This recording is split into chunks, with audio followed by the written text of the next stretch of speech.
ఈ వృషభ రాశి జాతకులకు గురువు ద్వితీయ, తృతీయ, చతుర్థ భావాల్లోనూ, శని ఏకాదశ భావంలోనూ, అలాగే రాహువు దశమ, నవమ భావాల్లోనూ, అలాగే కేతువు చతుర్థ, తృతీయ భావాల్లోనూ ఈ సంవత్సరంలో సంచరిస్తారు. ఈ ముఖ్యమైన గ్రహ గతులను పరిశీలిస్తే కనుక ఈ సంవత్సరంలో వృషభ రాశి వారికి ఒక రకంగా చెప్పాలంటే పట్టిందల్లా బంగారంగానే ఉంటుంది. కాకపోతే ప్రతి పనిలోనూ ఆలస్యం అనేది కనపడుతోంది. మనము కొంచెం డీటెయిల్గా అనలైజ్ చేస్తే కనుక ఈ సంవత్సరంలో వృషభ రాశి జాతకులకు ఆర్థిక ప్రగతి అనేది చాలా క్లియర్గా కనబడుతుంది. అలాగే కుటుంబ సభ్యుల సహకారము, అలాగే సంఘంలోని, సమాజంలోని పెద్దల సహకారమే అనుకోండి, చాలా చక్కగా లభిస్తుంది. అలాగే ఉన్న పనుల్లో, చేస్తున్న పనుల్లో వృద్ధి అనేది కనబడుతోంది. వారు ప్రమోషన్ ని పొందటము, లేదా బిజినెస్ లో ఉంటే గనక దాన్ని ఎక్స్పాండ్ చేయటము, కుల వృత్తిలో ఉంటే గనక కొత్త టెక్నిక్స్ నేర్చుకోవటము, ఏ విధంగా చూసుకున్నా కూడా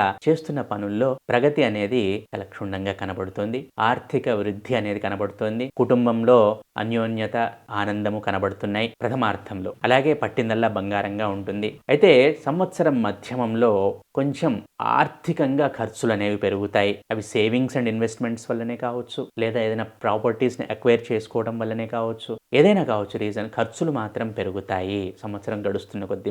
సంవత్సరం మధ్య భాగం నుండి సంవత్సర అంతం వరకు గనక పరిశీలిస్తే ఖర్చులు ఎక్కువగా ఉన్నాయి. కుటుంబ సభ్యుల మధ్య కొంచెం ఆందోళనకర వాతావరణం, ఏదో మాట భేదం రావటము, చిన్న చిన్న మాటలకు తగాదాలు పడటము, మనస్పర్ధలు, అలాగే అండర్స్టాండింగ్ ఇష్యూస్ అనేవి కనబడుతున్నాయి. కాబట్టి కొంచెం జాగ్రత్త వహించండి. ఇక కుటుంబ సభ్యుల మధ్య ఈ భేదభావాలు రాకుండా చూసుకోవటం వలన ఇంట్లో పిల్లలపై ఈ ప్రభావం పడకుండా ఉంటుంది, మానసికంగా ప్రభావం పడకుండా ఉంటుంది. అలాగే ఈ సేవింగ్స్ అండ్ ఇన్వెస్ట్మెంట్స్ పెంచుకోవటం వలన భవిష్యత్తులో మీకు చక్కగా ఒక అసెట్స్ అనేవి, wealth accumulation and asset accumulation అనేది ఏర్పడుతుంది. అయితే ఈ శనిగ్రహము ఏకాదశ భావంలో సంచారం చేయటం వలన సహజంగానే ఈ వృషభ రాశి వారికి శని 2026, 2025లో, 2026లో, 2027లో కూడా ఏకాదశ భావంలోనే సంచారం అనేది ఉంటుంది వృషభ రాశి జాతకులకు. సో ఎవరైనా ప్రెగ్నెంట్ ఉమెన్ 2025లో కానీ, 2026లో కానీ, 2027లో కానీ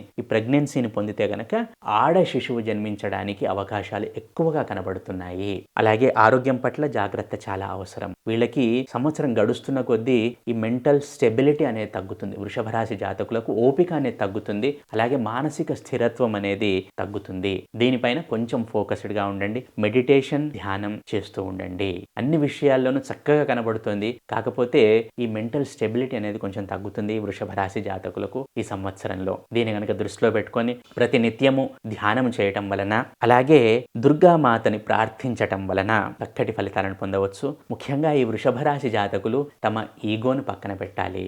ఈగోను పక్కన పెట్టి గ్రౌండ్ రియాలిటీని తెలుసుకోవాలి. ఇది మాత్రం గమనించగలరు. ఈ గ్రౌండ్ రియాలిటీ లేకున్నా కూడా, ఈగోని పక్కన పెట్టకున్నా కూడా ఈ వృషభ రాశి జాతకులకు ఈ సంవత్సరంలో చిక్కులు ఎదురయ్యే అవకాశాలున్నాయి. ప్రతి నిత్యము ధ్యానం చేయండి. ప్రతి నిత్యము దుర్గామాత ఆరాధన చేయండి.